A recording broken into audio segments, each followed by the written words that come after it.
ಆಂಧ್ರ ಪ್ರದೇಶದಲ್ಲಿ ಕೋವಿಡ್ನ ಕಾರಣಕ್ಕೆ 2 ಬಲಿಗಳಾಗಿರೋದು ಮತ್ತೊಮ್ಮೆ ದೇಶದಲ್ಲಿ ಅಲರ್ಟ್ನೆಸ್ ಅನ್ನು ಕ್ರಿಯೇಟ್ ಮಾಡ್ತಾ ಇದೆ. ಕೋವಿಡ್ ಆತಂಕ ಸೃಷ್ಟಿಯಾಗಿದೆ.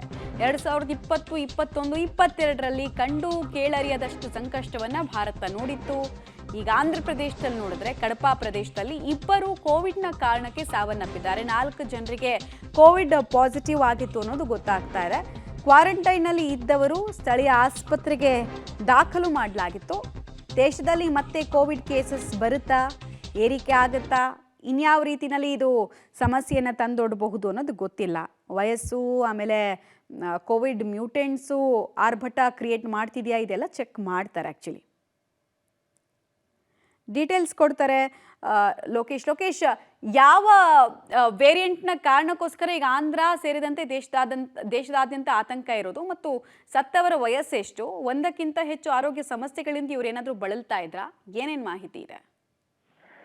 ಸದ್ಯಕ್ಕೆ 2 ಡೆತ್ ಆಗಿರುವಂತದ್ದು. ಅವರಲ್ಲಿ ಆರೋಗ್ಯಕರವಾಗಿದ್ರು, ಮಧ್ಯವಯಸ್ಕಿನವರು ಅಂತ ಹೇಳಲಾಗ್ತಾ ಇದೆ. ಆದ್ರೆ ಮ್ಯೂಟೆಂಟ್ ವೈರಸ್ ಅಲ್ವಾ ಅಥವಾ ಈಗಲೇ ಇರುವಂತಹ ಕರೋನಾನ ಅಂತ ಹೇಳಿ ಅದನ್ನ ಚೆಕ್ ಮಾಡುವಂತ ಕೆಲಸವನ್ನ ಅಧಿಕಾರಿಗಳು ಮಾಡ್ತಾ ಇರುವಂತದ್ದು. ಆದ್ರೆ ಮಳೆಗಾಲದಲ್ಲಿ ಸಾಮಾನ್ಯವಾಗಿ ಕೋವಿಡ್ ಕೇಸಸ್ ಹೆಚ್ಚಾಗುವ ಸಾಧ್ಯತೆ ಇರುತ್ತೆ.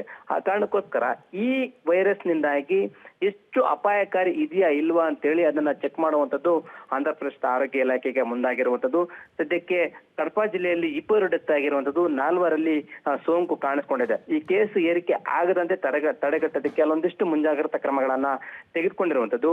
ಸೋಂಕು ಕಾಣಿಸ್ಕೊಂಡಿದ್ದಂತ ವ್ಯಕ್ತಿಗಳು ಮನೆಯಲ್ಲಿ ಕ್ವಾರಂಟೈನ್ ಆಗಿದ್ರು. ಯಾವಾಗ 2 ಡೆತ್ ಆಯ್ತೋ ಕೂಡಲೇ ಅವರನ್ನ ಆಸ್ಪತ್ರೆಗೆ ಶಿಫ್ಟ್ ಮಾಡುವಂತ ಕೆಲಸವನ್ನ ಮಾಡಿರುವಂತದ್ದು. ಈಗ ಆಸ್ಪತ್ರೆಯಲ್ಲಿ ಟ್ರೀಟ್ಮೆಂಟ್ ಅನ್ನ ತೆಗೆದುಕೊಳ್ತಾ ಇದ್ದಾರೆ. ಹಾಗಾಗಿ ಈಗಲೇ ಇರುವಂತಹ ಕೋವಿಡ್ ವೈರಸ್ ಅಥವಾ ಮ್ಯೂಟೆಂಟ್ ವೈರಸ್ ಅನ್ನೋದನ್ನ ಪತ್ತೆ ಹಚ್ಚಿ ಅದರ ಪರಿಣಾಮಕಾರಿ ಯಾವ ರೀತಿ ಇರುತ್ತೆ ಮತ್ತೆ ರೋಗ ಲಕ್ಷಣಗಳು ಏನು ಅನ್ನೋದನ್ನ ಚೆಕ್ ಮಾಡಿ ಜನರಿಗೆ ಜಾಗೃತಿ ಮೂಡಿಸುವಂತ ಕೆಲಸ ಆಗತ್ತೆ. ಈಗ ಆ ದೇಶದಲ್ಲೂ ಕೂಡ ಅಲ್ಲಲ್ಲಿ ಒಂದೊಂದು ಕೇಸುಗಳು ಕಾಣಿಸ್ಕೊಳ್ತಾ ಇರತಕ್ಕಂಥದ್ದು. ಅಷ್ಟೊಂದು ಅಪಾಯಕಾರಿ ಏನಲ್ಲ, ಜನರು ಕೂಡ ಆತಂಕ ಪಡುವಂತದ್ದು ಏನೂ ಇಲ್ಲ. ಆದ್ರೆ ಎಚ್ಚರಿಕೆಯಿಂದ ಇರುವಂತದ್ದು ಒಳ್ಳೆಯದು ಮಮತಾ. ರೈಟ್, ಧನ್ಯವಾದ ತಮ್ಮ ಮಾಹಿತಿಗಾಗಿ. ಯಾವ ವೇರಿಯಂಟು ಅಥವಾ ಈಗಾಗಲೇ ಎಕ್ಸಿಸ್ಟಿಂಗ್ ವೇರಿಯಂಟ್ನ ಸಬ್ ವೇರಿಯಂಟ ಇದು ಗೊತ್ತಿಲ್ಲ. ಡೆಲ್ಟಾ, ಒಮಿಕ್ರಾನ್ ಇವೆಲ್ಲ ನಮಗೆ ಚಿರಪರಿಚಿತ ಹೆಸರು. ಇಲ್ಲಿ ಯಾವುದು ಅನ್ನೋದನ್ನ ನೋಡಬೇಕಾಗತ್ತೆ.